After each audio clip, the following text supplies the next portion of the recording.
got Millie Manders from Millie Manders and the Shutup. Thank you so much for being on London Lens TV. Thank you for having me. Welcome. And you were the second person I booked for an interview and the second person I'm interviewing. So cheers for that.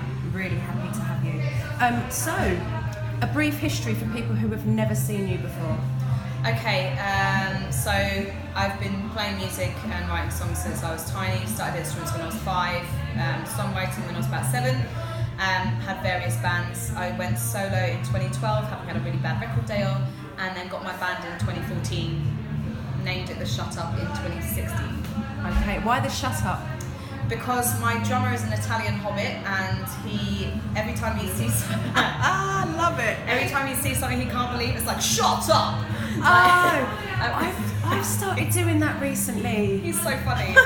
Absolutely amazing. He's less so now because obviously he's been here a lot longer and hanging out with us a lot longer, but to begin with it was like, Banoffee, shut up! And we were all just like, okay. Oh, I love it. It just became a thing. Yeah. So you're called the Shutup now. The Shutup. Okay.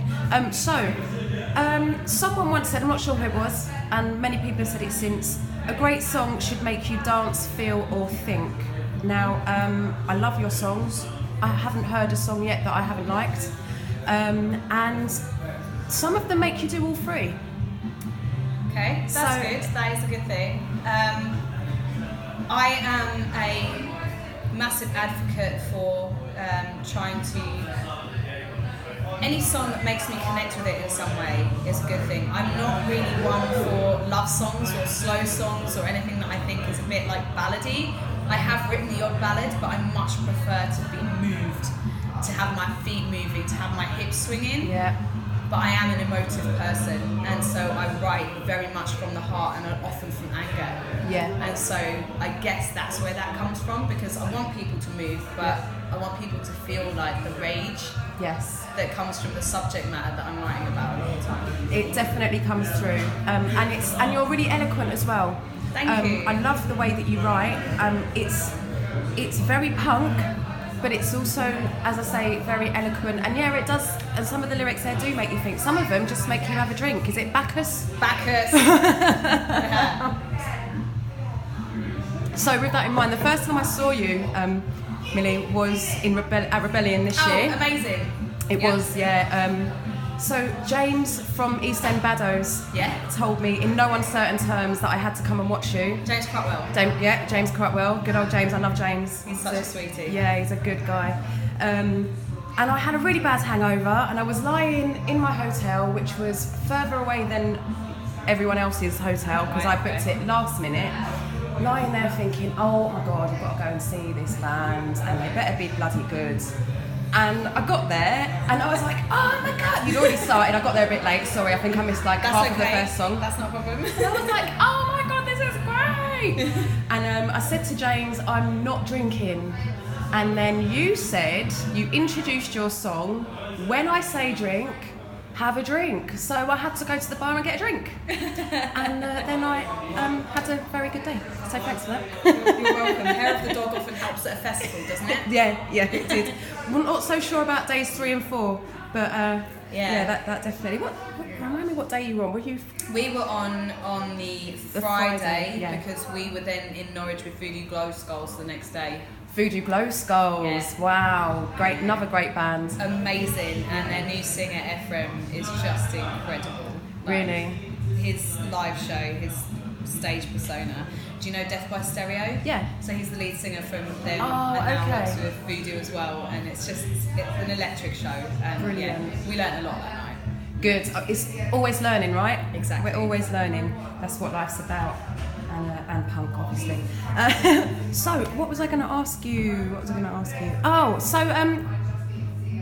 what's your favourite lyric that you've ever written? That I've ever written? Yeah.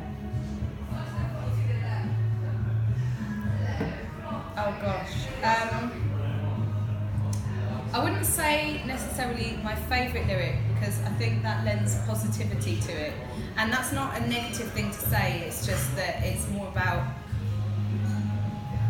poignance and emotion, as I was saying earlier. So probably I'm trapped with a monster that's inside my head is one of them, because that's exactly how it feels when you're in the immediacy of anxiety. Right.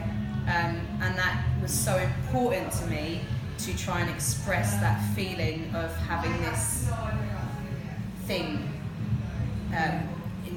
encasing everything that I was trying to do and stopping me and freezing me. So I'm trapped with a monster that's inside my head is probably one of the most important lyrics I've written, I feel. Okay, and something that a lot of people can relate to as well. Yeah. So, as I say, make you dance, think or feel. And, Yes. And that's a thinker and a feeler. Hopefully. Yeah. So what do you think sets you apart from other punk bands in general? Okay. There's an element, a little bit of an element of ska there. Yeah. So what sets you apart from other bands? I think that's a really hard question these days because everybody draws influence from a lot of things these days, and I think everybody has similarities to something. So you're never going to be completely unique anymore. That's it's just not a thing, right? Yeah. But I think we are freer in the way that we write because of the huge amount of influences that we have. I was really lucky to grow up in a household that listened to old school R&B and to soul and to punk and big band jazz and classical and mod and, you know, like ska, everything. There was just everything going on all the time. My dad was buying new music of Cypress Hill and Rage and Prodigy and Red Hot Chili Peppers, and my mum was into the Carpenters and Rachmaninoff and Amazing. you know, yeah. and so I was so lucky to be influenced by so many things all of the time that I think that that's probably one of the things that sets us apart a little bit, because actually you can probably hear a lot of those influences in all of our songs. There's a bit of heavy metal, and my vocals are a bit of soul and a bit of Aretha and a bit of Skin, and a bit of No Doubt, and you know, there's all of those things that are melding in there, but we're still very punk in our focus in what we want to write about and how we want to deliver it. So yeah, I'd say probably that. Okay, thank you. So I grew up in a house where everyone just listened to reggae and Squeeze. and then I was there with Wham and Michael Jackson, of course, and that's probably why no one's ever heard a song that I've written. There we go. I now want to listen to your entire catalogue. You really don't. I just sing other people's songs. It's so much easier. Got a gig next week, actually. Oh, amazing. Yeah. I'll be plugging that later. So, in a male-dominated industry, how do you navigate the world of music, the world of business, and the world of punk as a female? I think the only real dangers as a female is the misogynistic views that can come along with that. But I don't think there's actually really any difficulties being a woman in the music industry. Any more than any other industry? No, I don't call myself a woman in punk. I don't call myself a female lead singer. I don't call myself a band with a female led whatever. That's not dialogue that comes naturally to me. Good. I'm a singer. I'm a songwriter. I'm a band manager. I'm a social media manager. I'm a creative marketer. And all of those things I'm qualified for, and I do well because I've studied it and I've forwarded it and I have a massive passion for it. The things that are difficult as a woman in the industry is that you still have this massive thing where people think it's okay to kiss you on the neck or grab your butt or draw you in by your waist or talk to you like you're lesser. So I think as a woman, you just have to carve your path and just be a human being and talk to people without any... It's a bit like... And I don't know how controversial this is going to be, but it's a bit like when... was it Morgan Freeman who sat there in an interview and said, if we stopped calling each other any colour whatsoever, we'd all just become human. Yeah. And I feel very much like that about gender. If we stopped talking so much about gender, we'd all just be human. and it would no longer be an issue. And I think that's the problem, is that people talk so fucking much about it that it's still a thing. Yeah. And if we could all just cut that out and just address each other as a bag of skin with a soul, we'd all be okay. Yeah. And everything is everything, and we're all the same anyway, aren't we? We're all energy and cells Yeah. and personalities, and that's really all that matters. Yeah, thank you. That's really important. Thank you. So, what? I think you've already answered this. I've got written down here what drives you, but you've said quite a lot already about what drives you. Anger. Anger's good, man. Anger's good. It does. Anger gets things moving a lot of the time, doesn't it? I think if you use it in the right way, if it's not used to abuse or hurt, I think if it's used in a positive way, to show people, or at least open the conversation to things that might be more difficult, that's helpful. Thank you very much. Wise words. I was going to say, no, I'm just going to ask the same question. What advice would you give to other? I'll phrase it in two ways. Two questions. What advice would you give to other women beating their own path, not necessarily in punk or in music, just beating their own path and getting things done for themselves? Understand that you are equal to everybody else. Don't go all the way the other way and become negative and angry towards the other sex, because I've seen too much of that, and that serves no purpose. Just be you, be your human self, and move forward. Have your passion, have your drive, have your focus. Don't worry about the semantics of whether or not you have a penis. Cut the crap. Just keep going. Keep going.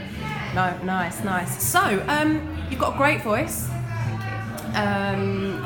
I've been teaching vocals for 15 years. Wow. Yeah. And you have got a great voice. How do you keep your voice healthy? Every single day, every single week of my life, I do vowel sound and vocal placement scales in a classical style that ensure that my vocal cords and my epiglottis are as tight as they possibly can be.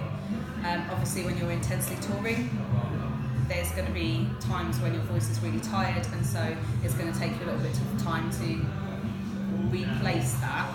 But it's the same as doing a marathon. Your muscles are going to be tired for a week. Yeah. But yeah, it's just about vowel sound and vocal placement, and coming back to those exercises and being really strict about what you're doing with that. Yeah, discipline. Do your warm-ups, everyone. Yeah. So you were talking about studying. You've studied stuff earlier. Yeah. You're doing a master's at the moment. Yeah. How do you find? Are you working as well? Yeah. It's hard. How do you find the time to study, work, write, rehearse, and all of the other things that you do online and as a band manager? Honestly, it's an unhealthy lifestyle. But I feel like if I don't do it now, I won't do it. And there are often times where I'm only getting 3, 4, 5 hours sleep a night. And it's hard. But again, it's about discipline, and it's about having goals. And you talk to any entrepreneur, they're going to tell you the same thing. They'll be working 3 jobs as well as trying to run their business, and 90% of businesses fail in the first year, 50% of that 10% fail in the second year, and a further 20 to 30% of that tiny little bit fail in the third year. And so if you don't have the balls and the guts to keep going, you're not going to do it. And it's as simple as that. Do you want what you want? The music industry is the same as any other business. You're either an entrepreneur or you're having a hobby that's really expensive. I'm not willing to put this down to a hobby just yet. Mm-hmm. Well, you're too good for that anyway, without trying to, oh God, thank you. Round nosing.